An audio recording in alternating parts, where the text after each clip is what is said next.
नमस्कार। आज बात करते हैं महामहोपाध्याय पंडित गोपीनाथ कविराज जी ने स्वरूप दर्शन के संबंध में क्या कहा।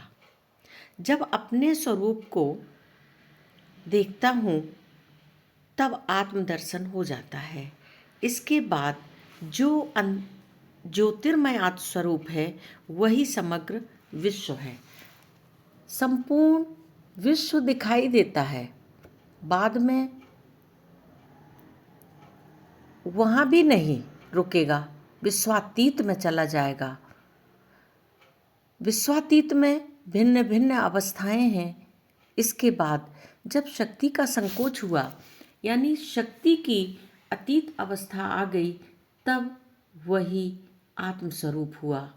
पर प्रकाश स्वरूप है, यानी वहाँ शक्ति नहीं है पर प्रकाश है। एक अंधेरे कमरे में एक व्यक्ति आया। उस समय घोर अंधकार है, पर उस शरीर में ज्योति नहीं है, प्रकाश नहीं है, जबकि उसके प्रत्येक रोमकूप में अलग अलग स्पष्ट रूप से क्या है, इससे क्या समझ में आता है। उसे देखने के लिए किसी चीज की जरूरत नहीं होती, न प्रकाश की जरूरत है, न ज्योति की। सत्व गुण की भी जरूरत नहीं है, प्रकाश नहीं है, पर तुम देख रहे हो साफ रोशनी में। जैसा तुम देख पाते हो उससे कहीं करोड़ गुना साफ देख रहे हो। बोध के एक एक बिंदु तक को देख रहे हो। इसी का नाम है प्रकाश। वह ज्योति रहती है तब निर्मल सत्वगुण होता है। रजोगुण के साथ सत्वगुण का मिश्रण रहता है। उसे यह नहीं कहना पड़ता कि मैं ब्रह्म स्वरूप हूं। एक खंड ज्योति को लेकर जहां है, एक नक्षत्र की तरह संपूर्ण घर से प्रकाशमान हो गया। इस स्निग्ध प्रकाश पूर्णिमा के दिन चांद की चांदनी उतनी साफ नहीं रहती, इतना सुंदर, इतना स्निग्ध वह प्रकाश है। आखिर वह है क्या? शुद्ध सत्वगुण, जिसे विशुद्ध सत्व कहते हैं। उसी का नाम चित शक्ति है। माँ के अंगों का प्रकाश, जिसे प्रकाश बताया, वह नहीं, वहाँ माँ नहीं है, वह है ब्रह्म प्रकाश।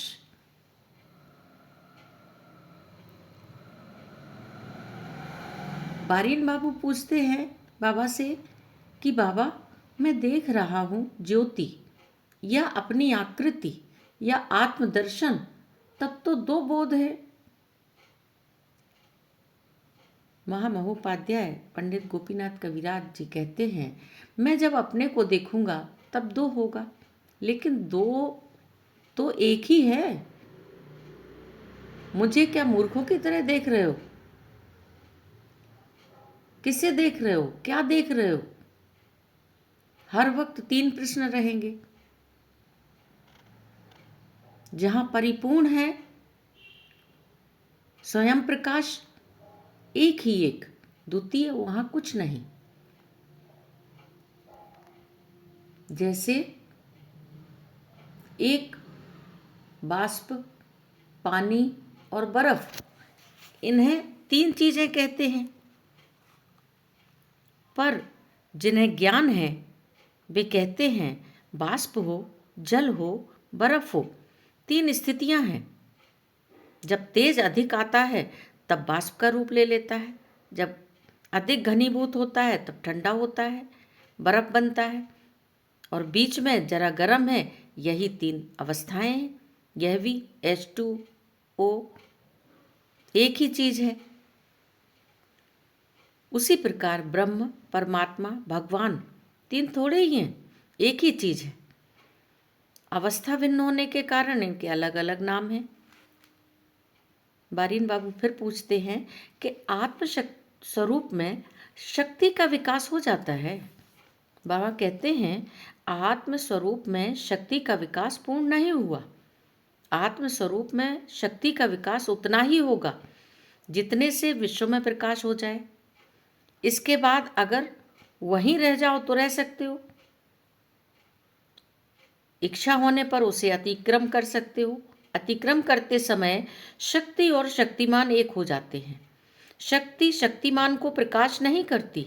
शक्ति है और शक्तिमान भी है, पर एक होकर है पूर्णता एक।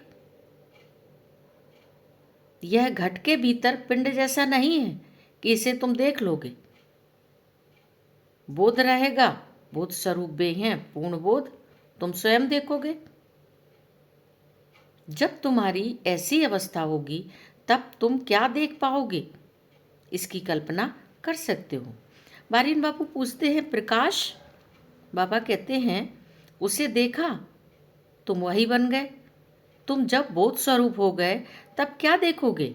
उस वक्त देखोगे कि इस जगत में जितनी विचित्रताएं हैं उन सबको लेकर वही एक है। जब अनंत चीजें उसका आश्रय लेकर भी एक रूप में हैं, आश्रय लेकर हैं, धर्म धर्मी रूप में नहीं, आश्रित अनाश्रित कुछ नहीं है, वह एक है और एक के रूप में स्वप्रकाश वस्तु है। वास्तविक अद्वैतता चरम अवस्था नहीं है। अद्वैतम केचित इच्छन्ति चापरे मम तत्त्वम न जानन्ति द्वैतादेत विवर्जितम। अद्वैत कहने पर तो वह सीमित हो जाएगा। अद्वैत माने द्वैत नहीं, वह एक ऐसी स्थिति है जिसके बाहर कुछ नहीं रहता, सब कुछ एक है। द्वैत कहो, अद्वैत कहो, द्वैताद्वैत कहो, राम कहो, श्याम कहो, कृष्ण कहो, राधा कहो, कुछ भी कहो, सब कुछ उसमें है।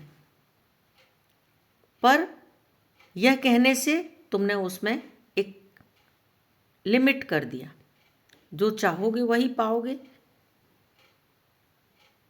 कहते हैं ना कि तपस्या से भगवान प्रसन्न होकर बोले, तुम जो चाहोगे वही दूंगा, वर मांगो। ठीक इसी प्रकार कोई चीज़ है, मांगने पर पा सकते हो। अब बारीन बाबू पूछते हैं कि मैं दोनों का अवस्था बोध समझ नहीं पा रहा हूँ। बाबा पूछते हैं, कौन सा? फिर बारीन बाबू कहते हैं, एक तो है जब शक्ति अतीत की अवस्था में नहीं जाती। बाबा कहते हैं कि शक्ति की अवस्था समझने में भूल हुई है। शक्ति जब स्वरूप से मिलकर एक हो जाती है, वह शक्ति का अतीत नहीं है, उसी की शक्ति है, शक्ति रूप में है। बारीन बाबू फिर पूछते हैं कि शक्ति का तो अभी पूर्ण विकास कहाँ हुआ? बाबा कहते हैं, ना ना ना, ब्रह्म की जो पूर्ण अवस्था है वहाँ शक्ति नहीं है ऐसा नहीं कह सकते, पर शक्ति है ऐसा भी नहीं कह सकते। शक्ति उस स्वरूप के साथ मिलकर एक हो गई है। सकल अवस्था और निष्कल अवस्था, जिस शक्ति को लेकर जगत है वह है और सब है, लेकिन है कहने से उन्हें छोटा कर दिया। अगर नहीं कहते तो फिर छोटा बना दिया। यह व्यवहार नहीं चलता।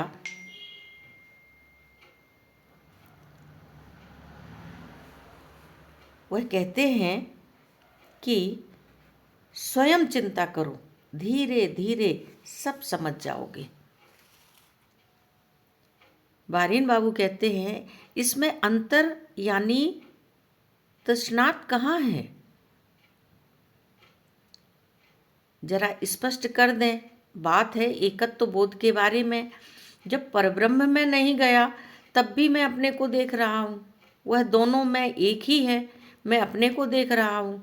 यह दोनों पर रहने पर भी एक का बोध भीतर है। बाबा कहते हैं, मैं अपने को देख रहा हूँ, यह पहले ही हो सकता है। यह सत्य बात है, यही ज्ञान है।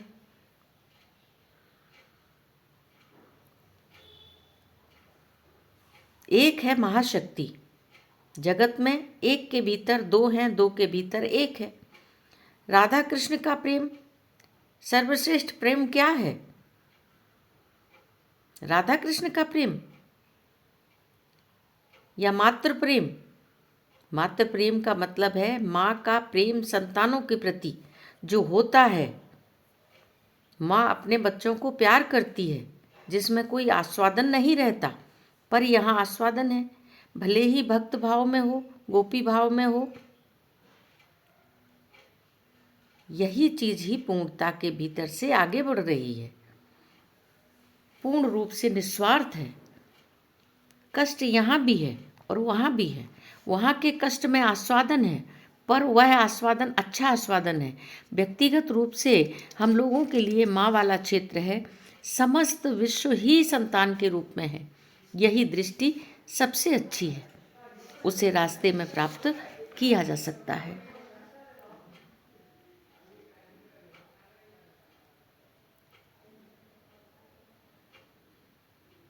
हेमंत दादा पूछते हैं कि मातृभाव में संतान का कोई कर्तव्य तो रहता नहीं शरणागति के अलावा। बाबा कहते हैं मातृभाव में संतान का कर्तव्य हो सकता है, नहीं भी हो सकता है। अगर संतान खराब हो तो माँ उसे छोड़ नहीं सकती। हेमंत दादा कहते हैं फिर भी संतान को शरणागत होना पड़ेगा। बाबा कहते हैं बात को तुम दूसरी ओर ले गए, यह अलग बात हो गई। संतान का शरणागत होने का क्या अर्थ है? यहाँ तो मातृभाव के बारे में बातें हो रही हैं। साधना में कौन कहाँ जाएगा, किस अवस्था में जाएगा, इसकी चर्चा नहीं, मातृभाव की चर्चा चल रही है। प्रेम का सर्वश्रेष्ठ निर्देशन है मातृभाव। मातृ स्नेह किस समय प्राप्त करेंगे? माँ का स्नेह सबसे अच्छा है। जब शरणागति आ जाती है तब वह मातृभाव होता है। जगदीश्वर ने पूछा, आस्वादन के दृष्टिकोण से मेरे मन में जिज्ञासा उत्पन्न हुई थी। मानव अनुभूति जो है, माँ जब बच्चे को गोद वाले बच्चे को गोद में उठाकर प्यार करती है तब क्या माँ को आस्वादन नहीं होता? बाबा कहते हैं जहाँ समस्त विश्व ही संतान है वहाँ मनुष्य के बारे में क्यों सोच रहे हो?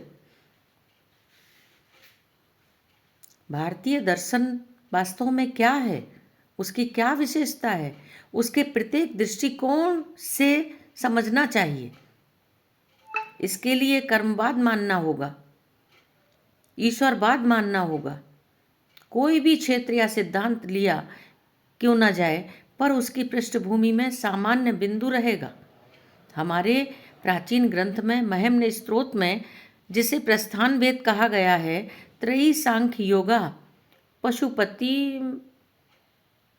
वैष्णवमिति प्रभिन्ने प्रस्थाने, यही प्रस्थान वेद है। वेद, सांख्य, योग, पाशुपत मत, वैष्णव मत, जो जिस जगह पर है उसे वहीं से चलना पड़ेगा। रुचि नाम वैचित्र्यात्, मनुष्य की विचित्र रुचियां हैं, उसके लिए सभी अपने अपने मार्ग पर चलते हैं।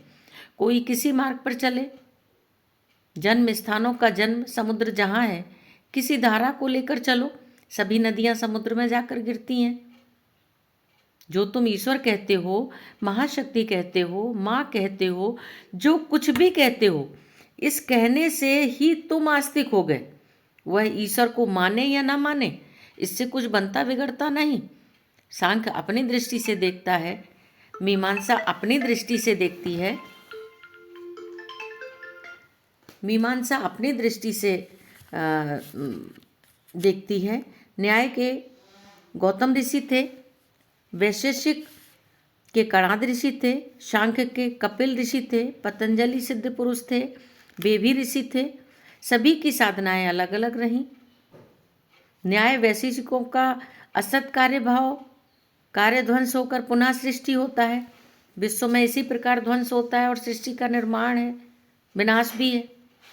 व्यष्टि भाव में है और समष्टि में भी। सांख्य का कहना है कि सृष्टि नाम की कोई चीज़ नहीं है, निर्माण नामक कोई चीज़ नहीं है, जो है वह उसी तरह है। हम लोग जिसे सृष्टि कहते हैं वह पहले थी और जिसे ध्वंस कहते हैं वह बाद में रहेगा। इसलिए असत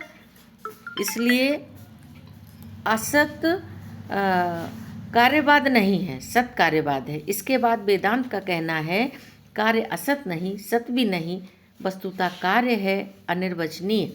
मायावाद आने के कारण इसी प्रकार भिन्न भिन्न राय हैं। वास्तव में सभी एक हैं, सिर्फ सिद्धांत अलग अलग हैं। अब यहाँ पर जगदीश्वर जी पूछते हैं कि जो लोग भगवान पर विश्वास नहीं करते पर मनुष्य के विकास की बातें करते हैं, बाबा कहते हैं विकास का क्या अर्थ है? मनुष्य का कैसा विकास? जगदीश्वर जी कहते हैं जागतिक बाधा विपत्ति दूर करना। बाबा कहते हैं हम लोग भी यही कहते हैं, इस प्रकार की बातें सभी कहते हैं। सोचो हम विज्ञान से कितना लाभ ले रहे हैं, इसे कौन अस्वीकार कर रहा है? काल के भीतर रहने से कहीं मानव का विकास होता है? जब तक मृत्यु पर हम विजय प्राप्त नहीं कर लेते तब तक कुछ नहीं होगा। काल तो है ही, काल का कोई कुछ कर सकता है? मरने के बाद मनुष्य नित्य धाम प्राप्त करेगा, यह ठीक है। एक यही आशा मन में है। अब यह कहा जाता है कि इस जगत में ही काल पर विजय प्राप्त की जाएगी। महर्षि अरविंद ने कहा है सब कुछ भारतीय दर्शन में है, बाहर कुछ नहीं। सोचने के सोवियत ढंग से कुछ नहीं मिलेगा। लौकिक भाव में विकास जरूर हुआ है, भले ही अन्य दर्शन न पढ़ें, पर उनके सभी विचारणीय विषय जानते हैं। आस्तिक बुद्धि चाहिए। एक सत्य चीज है जो नित्य है और वही मनुष्यों के लिए परम काम में है, वह चाहे जैसे प्राप्त हो। इसमें नाना प्रकार के उपगम हैं, इसे वे लोग नहीं मानते, उस चीज को ही नहीं मानते। जगदीश्वर कहते हैं वे लोग मनुष्य को तो मानते हैं। बाबा कहते हैं मनुष्य को मानने का क्या अर्थ है? तुम लोगों को चाहिए कि समय का अतिक्रम करो। अभी तक तुम लोग अतिक्रम नहीं कर सके हो, मैं भी नहीं कर पाया हूँ। मेरा लक्ष्य एक और है, तुम लोगों का लक्ष्य दूसरी ओर। चैतन्य से विषय होता है और विषय से चैतन्य होता है, दोनों एक ही चीज़ है, मूल में तो एक ही है। बारिन बाबू पूछते हैं कि विज्ञान का कहना है कि उन्होंने जो कुछ आविष्कार किया है उसे समष्टि पा रहा है और इस मार्ग पर केवल व्यष्टि प्राप्त करते हैं। बाबा कहते हैं कि यह भी समष्टि के लिए जब होना है होगा। इसे पांडिचेरी की मदर ने भी कहा है, महर्षि अरविंद ने कहा है, मेरे गुरुदेव ने भी कहा है और अन्य महापुरुषों ने भी कहा है। वे लोग अपने भाव में हैं, तुम अपना भाव देखो। भगवान अपने को अपने भाव में प्रकट करते हैं। भगवान चाहें तो भगवान को प्रकट नहीं भी कर सकते, उन्हें अपना बनाना होगा। वही है जीव, वह भी तो भगवान है पर उसे नहीं मिला, अभावग्रस्त। एक वे हैं जो दे रहे हैं, वे गुरु हैं, और जो दे रहे हैं वे हैं इष्ट, लीला शिष्य। गुरु इष्ट की है,